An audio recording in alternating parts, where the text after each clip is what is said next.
Here is the man who walked out of prison with no hate. South Africa stands still. Prison gates slide open. Gray-haired man walks out. Nelson Mandela, after 27 years behind bars. Thousands scream. Millions watch. But what only a few can understand is this. He did not walk out with bitterness.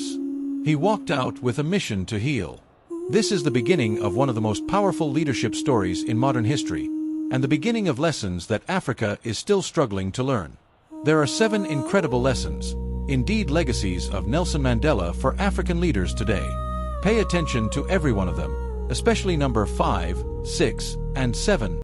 Please like and subscribe so you will have access to other interesting stories.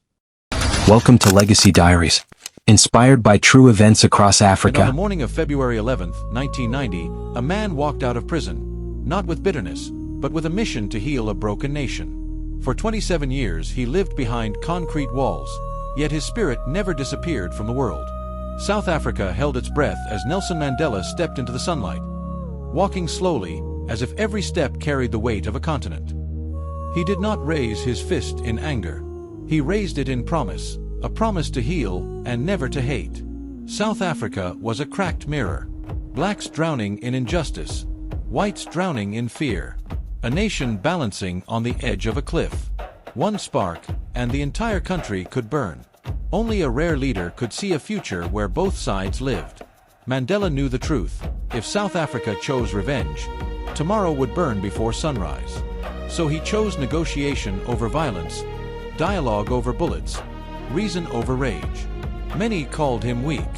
Many called him naive. But Mandela understood that peace requires more courage than war.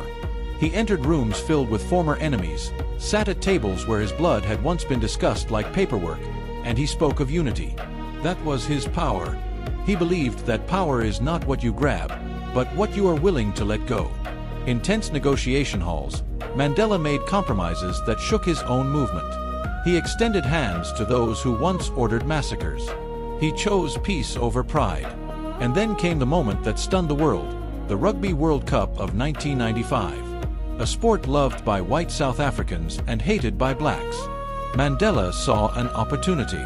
Wearing the jersey of a former enemy, he walked into the stadium. And in that simple gesture, he united a divided people. As president, he refused to behave like a king. He greeted cleaners by name. He served tea to guests himself. He listened more than he spoke. He laughed more than he shouted. A leader who becomes a king destroys his people. Mandela chose humility over hierarchy. He rejected luxury, cut his own salary, and gave much of it away.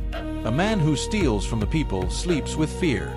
Mandela slept with peace, because his hands were clean. Then came the Truth and Reconciliation Commission. Victims of torture, widows of the murdered, survivors of shootings, all came to speak.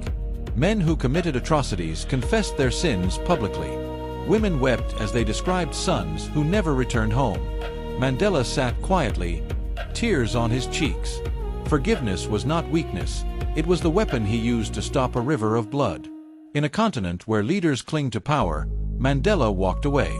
A great shepherd leaves when the grass is still green. After one term, he stepped aside, because he believed the nation should grow without him. In the quiet village of Kunu, the world saw Mandela as he truly was. A grandfather, a storyteller, a man who loved farming, loved children, loved peace. There he said, "I am not a saint. I am simply a sinner who never stopped trying." Mandela left Africa 7 gifts: vision, humility, integrity, forgiveness, unit, servant leadership, and the wisdom to exit power with grace. Africa does not lack brilliance. It does not lack courage. It lacks leaders with Mandela's heart, Mandela's character, Mandela's courage to do what is right even when the world burns around them. Madiba may be gone, but Africa still whispers his name. Madiba, show us the way again. Legacy Diaries is inspired by true events across Africa.